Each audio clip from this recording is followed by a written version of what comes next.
Kaixo, ongi etorriak Aiaraldea komunikabideak ekoizten duen Azalera bideo podcast honetara. Bueno, bakizue gaur, egun korapilatsua daukagu eskualdean, bereziki Amurrioko Tubo Reunidoseko lantegian, baina bueno, beti bezala, helduko diogu gure ohiko hildoari, eta zera tokiko gaiak izango ditu hasteko udaletatik abiatuta, horretarako Amurrioko udala izango dugu gurekin, kasu honetan Arantzazu Saratxaga, izango da gure ordezkaria hemen, eta gero, bai, egingo dugu, tubozen egindako batzar eta galdeketari buruz, zemintzatu gara, bueno, langile batzordearen kide batekin, eta amaitzeko Ximena izango dugu, Ximena Laudioko abeslaria, zeinak parte hartuko du, parte hartzen du, estanda talent show musikalean, bihar estrenatuko dute, EITB-en, eta bueno, aukera proposa iruditu zaigu berarekin mintzatzeko. Eta gehiago luzatu gabe, egingo dugu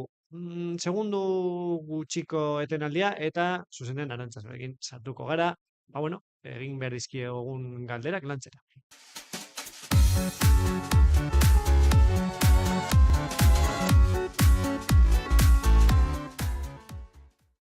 Eta aurreratu bezala, hemen daukagu Arantzazu zer moduz. Apa, egunon. Bueno, pizka da torturi, baina ondo. Bueno, nahiko korapilatxoa Bai, zuretzat ere eguna, ez? bai, egun potentea, baina bueno, pizkanaka aurrera egiten. Bueno, korapiloekin jarraitzeko, beti bezala zertzaietzen gara galdera zailenak hasieran jartzen, gero lasaitzeko. Bueno, Amurrioko udal batzan, izan duzue halako eztabaida bat, ez? EH Bilduk oposizioko taldeak proposatu zuen kanpo auditoretza bat egitea, kontratuak berrikusteko eta baina bueno, udal osoko bilkura horretan eta udal gobernu taldeak kontrako bozka eman zuen. Zergatik erabaki zenuten horrela egitea? Bai. Bueno, aurreko astean izan zen, zuk aipatutako osoko bilkura eta bozkaketa hori, eta nik uste dut garrantzitsua dela lehenengo pizkat gaia edo kokatzea, ez? EH Bilduk zuk esan duzun bezala, kanpoko auditoria bat eskatu zuen, erreparoen txosten bat aitzaki moduan mahai gainean jarriz. Eta guk esesko bozka plazaratu genuen, orain azalduko dudanagatik, ez? Erreparo txostena baliabide arautu bat da, legala da, eta oso ohikoa da. Urtero udaletxe edo udal guztietan ematen den baliabide bat da. Udal ikuskatzaileak egiten duen, Hori da, diru kontu hartzaileak burutu beharreko protokolo bat da, batez ere, udal kudeaketa seriotasunez eta ondo burutzen ari dela ziurtatzen aldera, ez? Eta hori, kontu hartzaileak urtero emandako erreparoen txostena jaso behar du, eta osoko bilkurara eraman, azalpenak eman ahal izateko eta horren bozka bideratzeko. Eta hori da Amurrion egin dena. De hecho, azken erreparoen txostena aintzate hartuta edo aitzaki moduan atera zuen Bilduk, baina horrek argi adierazten du, txosten honek argi adierazten du Amurreko udalaren kudeaketa bide on hartu duela, seriotasunez egiten dela eta kudeaketa oso ona egiten ari garela, batez ere azken urtetako erreparoen txostena aztertuz gero, ikusten dugulako erreparoen kantitatea edo kopurua gutxitu eta murriztu egin dela. Horrek esan nahi du, gero eta kudeaketa gardenagoa dela eta arduratsua izaten ari dela. Horregatik gure bozka kontrakoa izan da, batez ere haiek aipatutako erreparo bat konkretuki egoera zehatz bati erantzuten diolako, ez? Udaletxean garbiketa zerbitzuen kontratazioa dela eta aldaketa bat egin da, orain Indesaren bitartez egingo da, eta aldaketa horrek administratiboki suposatu du kontratu horiei oreka bat eman behar zitzaiela, luzapena eta eraginkorrak benetan izan ahal izateko, eta horri buruzen erreparoa, ez? Baina ikusten dugu EH Bilduk momentu honetan igual amurretarron ongi izatearen alde lan egin beharrean, igual hauteskundeak buruan dituztela eta estrategia politiko bat nolabait martxan jarri dute, Laudioko eredua Amurriora luzatu nahian, Laudioko udalean bai kanpoko auditoria bat martxan jarri behar izan da, beste asunto batzuengatik, eta hori luzatu nahi izan dute Amurrioko errealitatera, ez dakit, mesfidantza edo zabaldu nahian, baina gure errealitatea ez dauka zer ikusirik. Lehen esan dudan bezala, erreparoen txosten hori araututa dagoen zeozer da, udaletxe guztietan ematen den zeozer, eta batez ere hori gardentasuna bermatzen duen protokolo bat dela, ez? Eta gu zentzu honetan lasaitasunez lanean gabiltza, seriotasunez, eta horrela jarraituko dugu, horregatik gure buska ezezkoa izan zen. Gure kontu hartzailearen lana babesten dugulako, eta hori tramitazioak eta lanak ondo egiten direla ziurtatzen duelako. Ja, aurrera duzu, bigarren galderan landu behar nuena, inbestaren kontratua. Orduan beste gai baten sartuko gara, zehazki etxe bizitzaren arloan, udalak jorratuko dituen hildo estrategikoak ja nolabait aurkeztu dituzue, zer da aurten aurreikusi duzuena esparru horretan? Bueno, nik uste dute guztiok bat egiten dugula, ez? Gizartean kezka nagusiena edo nagusienetariko bat, zoritxarrez orain Amurrien espreski, baina jarraldean beste kezka batzuk ditugu, baina etxebizitza kezka handienetariko bat da, eta horrela hartzen dugu guk ere, bat egiten dugu kezka horrekin, eta instituzioa garen heinean, erantzunkizun bat ere dagokigula argi daukagu, eta horregatik neurriak mahai gainean jartzeko ardura jasotzen dugu eta martxan jarri gara. Zentzu horretan, etxebizitzaren aurrea dagoen problematikari aurre egiteko, edo, behintzat panorama pizkate argitzeko, lau hildo nagusi bereiztu ditugu. Alde batetik izango litzateke, utzik dauden Amurrian utzik ditugun etxebizitzen erregistro bat burutzea. Hau ja martxan jarri da, orain dela, ez dakit, 15 egun gutxi gora bera ja udalako teknikariak horretan lanean ari dira, eta asmoa da erregistro bat burutzea, Amurren benetan dugun errealitatearen irakurketa on bat egiteko, benetan zenbaki zehatzekin aritzeko, eta zenbaki zaratago, etxebizitza horien jabeekin harreman bat izateko, bakoitzaren egoera aztertzeko, entzuteko, eta problematika horri pizkate bidea emateko, eta konponbide bat bezala ikusten dugulako, baina argi dago ez dela konponbide bakarra. Beste hildo nagusi bat izango litzateke etxebizitza publikoa sustatzea, eta horretan gabiltza, orain dela gutxi mitesaren bitartez hori da, 60 etxebizitza esleitu ziren, orain beste 40, orduan, urte honetan guztira 100 etxebizitza publikoa esleitu dira Amurrian, ez dira gutxi, ez dira nahikoa, badakigu, baina zentzu horretan, uste dugu baliabide potente bat dela, eta horrekin lanean hori da, horrekin lanean jarraitzeko asmoa daukagu. Beste hildo nagusi bat izango litzateke, merkataritzarako baimendutak dauden lonja horiek aztertzea, eta araudia aldatzea, etxebizitzara aldaketa egiteko posibilitate hori emateko, ez? Baina guk argi daukagu, hori zentzuz egin behar dela, eta batez ere kontuan izan da Amurrioko merkataritza, ez? Ondo aztertu ze zonaldetan posible den merkataritzarako bideratu beharrean, etxebizitzarako bideratzea lonja horiek, beti ere merkataritza kaltetu gabe, eta eragin negatibo bat eragin gabe, ez? Gure merkataritza ere zaindu behar dugulako, noski. Eta, guk uste dugu beste hildo nagusi bat, nik esango nuke hori laue aipatzen ditugula, izango litzateke administrazio publiko eta pribatuen arteko elkarlana ere nolabait eman behar dela, etxebizitza libre eraiki ahal izateko, ez? Eta horretan ere gabiltza, Aldama auzotik etxe libre, ez dakit 72 etxebizitza libre burutuko dira, uste dugu pizkate oreka bilatu behar dugulako, eta aldeen esparru ezberdinetin gai honi aurre egin konponbideak bilatu nahian, ez?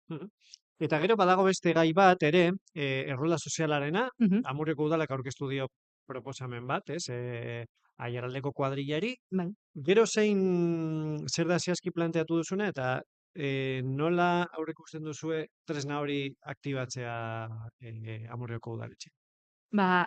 Guk Aiarako kuadrillari eskaini diogu errolda sozialaren eredua, gehien bat, orain dela urte bateko lana delako. Orain dela urte bate ja Amurrioko udalan gizarte arlotik lanean jarri ziren em, eredu hau sortzen, Amurrioko errealitatea aztertzen eta etxebizitzari gabe dauden pertsona hoiei bizitza duin bat izateko oinarrizkoak diren eskubide horiek eskaini ahal izateko eta ziurtatzeko, ez? Orduan, urte oso bat eman dute gizarte arloan izugarrizko lana egiten eta gero egoera hau Aiarako kuadrillan plazaratu zenez, guk erabaki dugu gure eredua konpartitzea eta eredu moduan eskaintzea, ez? Eta azaltzea ja urte honetan zehar Amurrio udalak egin duen ibilbidea. Baldintza txiki batzuk daude hor erroldan parte hartu ahal izateko. Guk kontuan hartzen dugu hori etxebizitzarik ez izatea, baina aldi berean gizarte arloko ardura honekin ja elkarlanean Mhm. aritzea, pixkate jarraipen zuzen bat egin ahal izateko eta benetan pertsona hori lagundu ahal izateko, ez? Orduan egin dugun gauza bakarra izan da hori, Aiarako kuadrillara luzatzea gure eredua lagundu nahian. Mhm.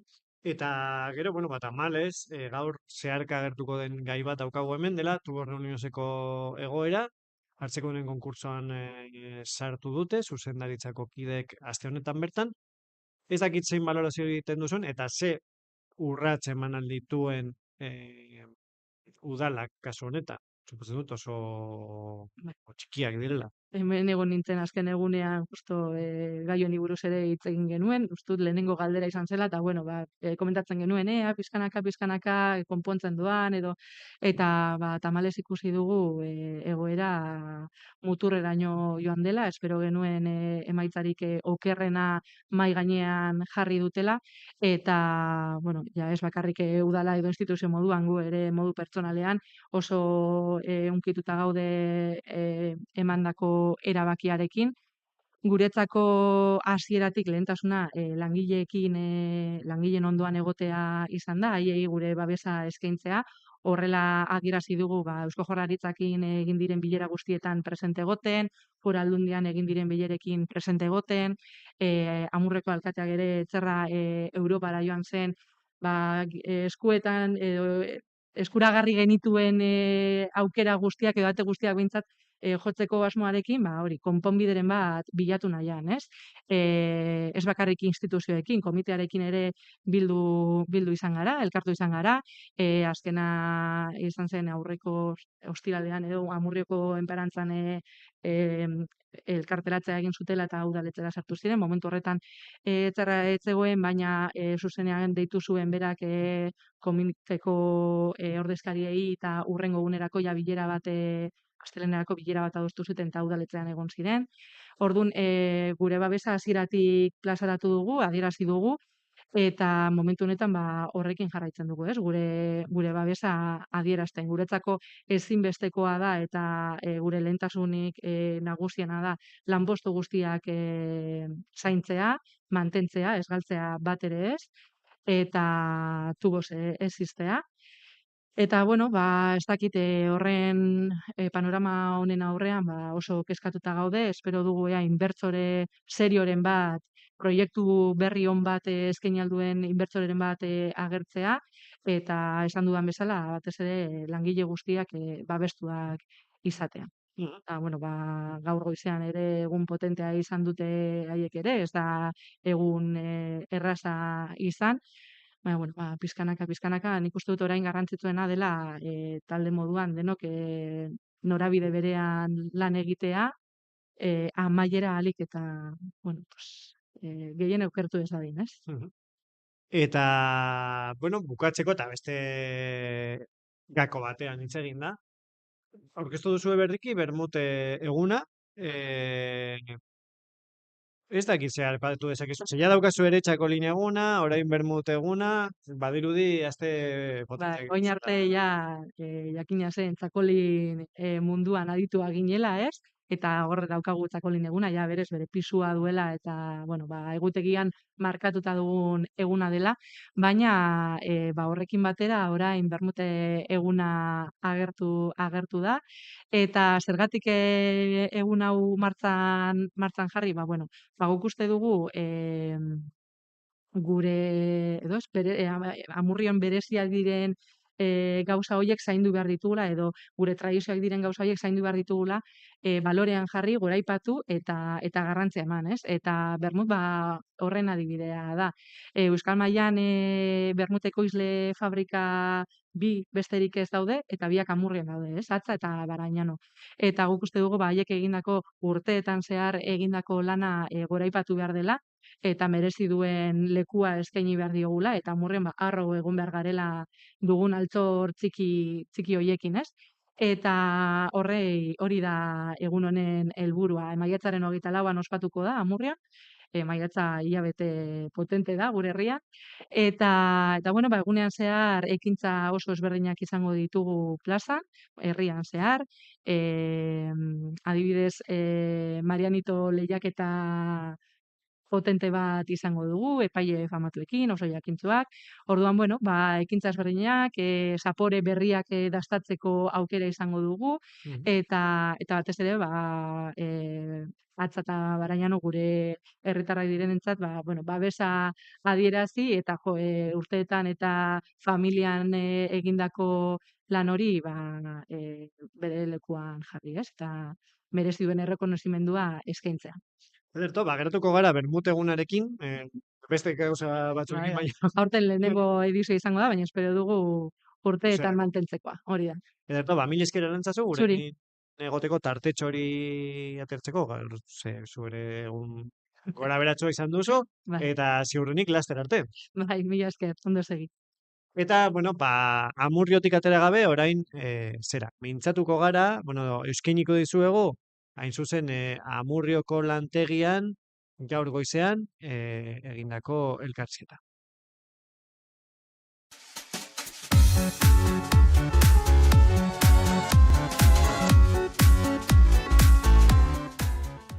Oier Bidaurratzaga Alabeko delegatua eta enpresa batzordeko kidearekin gaude hemen, Tuborreunioseko enpresa atarian. Lehenik eta Oier, nola baloratzen duzue gaur gertatutakoa eta ze irakurketa egiten duzuen gaur hemen ikusi dugunaz? Egunon, eta balorazioa apurtxu bat nire barruak gazi gozoa izen dit, ez? Hemen enpresak antolatu duen zirko hau itxela izan da. Furgonetetan ez dakit 6 furgoneta etorri diren, ez dakit zenbat zeta, ez dakit zenbat kasko gorri etorri diren ona. Esan diegu lehenengo momentutik, bakarrik egingo genuela harrera bero bat emon kritiko, bere burua kritikoz jartzen duten hoiei, eta ez ala ez gertatuko, eta ala izan da, ez da ez gertatu. Lehenengo momentuan, greba piketea edo hurbildu da beurei esatera ze arriskutsua dan, guk ikusten ditugun 3 aurrekariak edo jarriko zirela gaur, ez? Bata da asanblada bat deitzearena sinadurak erakutsi barik. Bigarrena da eskubide fundamental bat greba dan moduan boskatzearena, iruditzen zaigula izugarria, guri zelan aldi guten greba eskubide hori kendu. Badakigu greba eskubidea dagoela eta baita lanerako eskubidea dagoela, eta hala gertatu izan da, baten bat saiatu dela sartzen eta sartu da, eta beste batzuk, beste leku batzuetan daudelako lanean, eta guri bost, badakigu sartzeak pikete informatibo bate pasatu beharko duela, eta alas izango da. Eta 3. aurrekaria da, zelan deitu duten bebai, kanpoko enpresa bateri Amurrioko asanblada batetan parte hartzera. Azkenean ez dira etorri, hori komentatu dute, baina 3 aurrekari horiek oso arriskutsuak iruditzen zaizkigu. Zeintzu dira, sartu diren langileen profila oro har? Gehien bat hitzarmenez kanpokoak eta bulegoetakoak. Atzo euki zenuten bilera zuzendaritzarekin, eren egun sartu zen Tuborra Unido sartzeko dunen konkurtsoan, imaginatzut berri gutxi, baina bueno, nolako izan zen bilera hori? Tristea be bai, eurek plangintzatuta zeukaten 10 minututan bukatzea, bakarrik komentatu nahi zuten idatziz aurreko gunean eurek registratu zutena eta bidali zigutena, zelan hartzeko dunen konkurtsoan sartzen ginela, eta eurek izango zirela administradore konkurtsalari izango zietela zer egin eta zer ez, baina berak erabaki behar zuela. Beraz, triste. Pilaren batetik daramagulako eskatzen bilera bat batzordetik, eta hilabete eta 5 egun beranduago konbokatzen gaituzte 10 minutuko gauza bat egiteko, eta komentatu behar dugu bai ala bai zelan bukatu zen bilera hori. Feoak hostia bat emonda mai gainean, eta esan ez basta ja, altxatu zen, eta aldegin zuen. Osea, lotxagarria. Egoeran aurrean eta bukatzeko, piketetik ez dakitze aurrera begira ze urrat, ze asmo, nola ikusti dituzuen datozen egunak? Orain greba deituta daukagune sindikatuak, baloratu beharko dugu ze agertokian sartzen garen, dokumentazio bat eskatu dugu eureke hartzeko dunen konkurtsoan sartu alizateko bideratu duten dokumentazio hori eskatu diegu, iakartzen diguten, saiatuko gara hori baloratzen eta plantillarekin batera erabakitzen hurrengo pausuak. Osondo mila esker, Oier, eta animo. Zuei, eskerrik asko. Listo? Eta Tuborra Unidoseko langile batzordearekin izandako zera. Solasaldiaren ostean informatzen dizuegu, orain ari direla batzarrean parte hartu dutenek, apur bat lantegia uzten. Eta, bueno, zorionez aldatuko dugu saioaren tenorea eta Simenarekin mintzatuko gara oraintxe.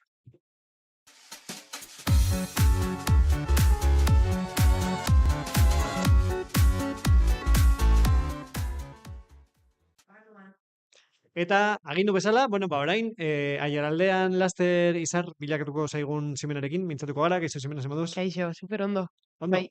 Bueno, gonbidatu zaitugu edozein egunean egin algenuen, baina gaur gonbidatu zaitugu egunerokoari lotutako gai bat dela eta hori da, estanda saioan parte hartzen ari zarela eta bihar daukazue eszenaldia, ez? Bai.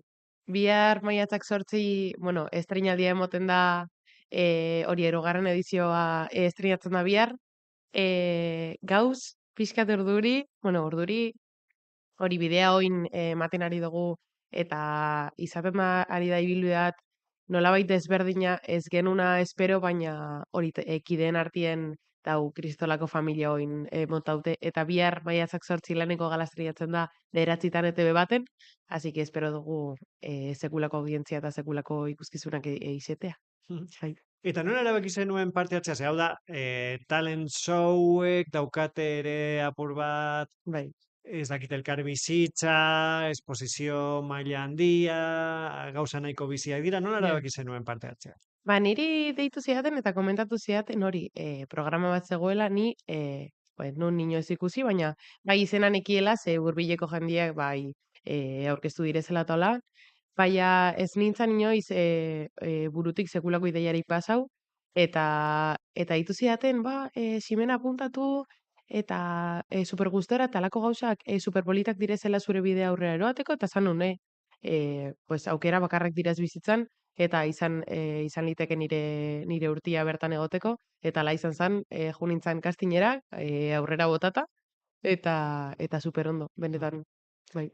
Eta, berez bihar agertuko zarenengo aldiz pantailan, Bai. baina hori baino lehen, uste dut lehen, edo ez dakit nola altola duzuen, baina zerbait berezia egingo duzue bihar, ezta? Bai, Bihar zazpiretan, bueno, antolatu dugu Lio Tabernan zazpiretan nire bakarlari moduen akustikoa, bai abesti batzuk abesteko eta bai laudiotarrekin zein inguruko publikoarekin baita ere hurbildu nahi duen guzti horrentzat zuzenduta dau. Eta da bakarlari moduen antolatu dugun nire akustiko bat, nire gitarragaz eta hori hurbileko jendiarentzat aurkezpena eman baino lehen. Eta gero ja bederatzitan pantalla erraldoian jarriko dugu lehen gala behar duen aurkezpena emoteko halako gala bati eta halako edizio bati. Super berezia izango dela uste dut. Eta zelan sentitzen zara hor estreinaldia baino lehen? Ba, egia da urduri nahuela pixkat, osea, naiz ikusi pantalla baten aurrien inoz, ganera halako nibelien ETV baten ba ni ez naz ikusi inoiz, ganera hori 18 urte ditu dela, baina pues halako gauzak ez direz ikusten. Urduri nau, baina pozik ze ni gure nauena zan, eta orain halako emaitzak ikustea ba betetzen zaidu normalien. Eta, bueno, berez, ez zara berria, musika munduan, ez zara estandan sortu, ez? Ez. Egin duzu 11 emanaldi, faktorian, laudion, Bai. leku anitzetan, eta orain, proiektu berrian zaude, ez? Gauza da, aipatu duzun moduan, Ximena bakarlaria, Mhm. baina orain, bazaude ere abesten, ezta? Bai. Zirkinik bezen. Ba, nau, bueno, aurten sartu naz erromeria baten, aukera emon zidaten, deitu zidaten bere abeslaria ba uzten zuelako, eta nigan konfidantza hartu zuten, eta familia bat moduan aurkeztu dira nire aurrien, eta abentura modun hartu dut, eta nik uste nire lehen kontzertua izin zan, bueno, ikaragarria gainera, ze halako lehenengo kontzertua eta lehenengo impresioa halakoa izatea Zornotzan izan genuen lehenengoa, ba nitzako berezia izin zen, eta osea, ez tozu ahazten halako esperientzia bat, baita 18 urterekin erromeri baten gainean taldekide nagusiagoekin jartzea, ba ikara emoten dau normalien, baina super ondo gainera beti amestu izan dut erromeria bat izetea zen nik uste bai euskara bultzatzeko, bai euskal kultura eta euskal musika bultzatzeko baita ere super onak direla, eta jaierrikoiak baita bultzatzeko super garrantzitsuak direla erromeri baten indarra bertan izetea, orduan super pozik. Eta nolakoa izan da erromerian, ze karo, zu bakarlari moduan eskaintzen duzuna, da apur bat, intimoagoa, Bai. beste energia bat daukan kontzertuak eskaintzen dituz, da erromeria ez da justo erregistro hori. Ke ba, benetan izan da nire baritu dut aldaketa hori, ze adibidez larun batien, bueno, barikuan Lio eta gero Lion egiten dugun akustikoa eta gero nire errola datu aldut kompletuz, ze gero Abadiñon jotzen dugu 11etan, eta izin behar dut akustikoko hori modua eta nire izikera hartu, apurtu total, eta erromerira 3 orduz jotzen eroan, eta hori nire registroa Ximena moduan abesten dudan registro hori eta abesti horiek ba, super lasaiak direz, normalien nire gitarra bakarrik eroaten dut, eta gero bai erromerira bueltatzen nazenean, eta como superkambio eta jendia laitzeko eta festa montetako giroa lortu behar dozu, eta ez da erreza ere, baina baita ere ikusten da jendia zein nolako laguntza moten dozun, eta zein nolako energia transmititzen dozun, eta igual egun txar horietan ere jendia tiratzen dauzugaz, eta igual ez da nabaritzen, baina barrutik eta eszenatoki barrutik zein nolako energia susmatzen dan publikotik ere laguntzen dau pilo roloiek aldatzen dituzunean. Eta, bueno, sartu zaraz, estanda. Hasi duzu ibilaldia, ez? Zu bakarri, bakarlari. Orain, romeria batean abeslari zara. Zein da zure buruan urrengo urratsa? Ba, pendiente daukat, eta nire urrengo urratsa gustatuko litzaidake izetea nire lehen diska ataratea, edo nire lehen albuma kaleratzea, ze uste dut bai nire arima, bai nire izikera, nire abestietan eta nire alako mezuen bidez abesti bat zein nolako mezuak transmititzen dauen erakutsi dauela oso ondo zein nolako musika estiloa gure dodan nik atara oin. Gurot Ximena moduen jarraitu eta Ximena zein dan erakutsi oin bain programatik kanpo eta programak ekarriko dauen horrek horre guztiak bota Elikatzea. noena, hori da.